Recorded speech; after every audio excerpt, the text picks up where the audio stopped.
کیا تراوی کے بغیر روزے صحیح ہوں گے؟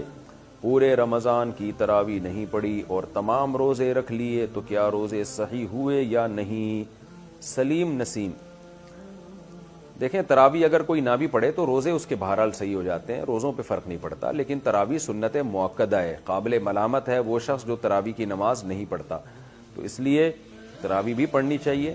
کبھی بہت تھکاوٹ ہو نہیں پڑھی جا رہی تو ٹھیک ہے، کم کر دیں، مختصر کر دیں۔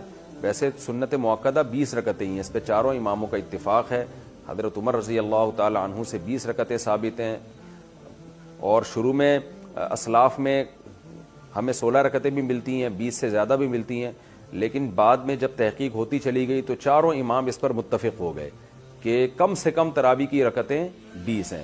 امام احمد بن حنبل کا بھی یہی فتویٰ ہے جو امام بخاری کے استاذ ہیں، کہ امام ترمذی نے جو ان کا نقل کیا فتویٰ، اس کو تو یہ نقل کیا کہ 20 اور 16 میں اختیار ہے اس کو، 8 کا تو کہیں بھی نہیں ملتا، ہمیں کسی اسلاف سے نہیں ملتا کسی صحیح حدیث سے کہ 8 رکعت پڑھی ہو۔ موطا امام مالک کی جو ایک 8 رکعت والی حدیث ہے اس کو خود امام مالک نہیں مانتے، تو وہ مسترب حدیث ہونے کی وجہ سے وہ ضعیف حدیث ہے۔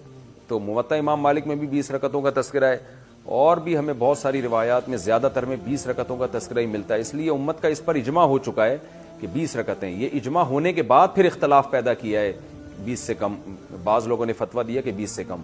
تو جب ایک دفعہ کسی مسئلے پر اجماع ہو جاتا ہے تو وہ قطعی چیز بن جاتی ہے، پھر اس میں اختلاف جائز نہیں ہوتا، کیونکہ صحیح حدیث سے یہ بات ثابت ہے کہ امت گمراہی پہ کبھی بھی جمع نہیں ہو سکتی۔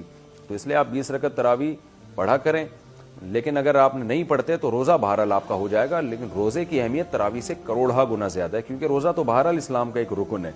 ایسا نہ ہو کہ تراوی نہ پڑھنے سے روزہ بھی چھوڑ دیں آپ۔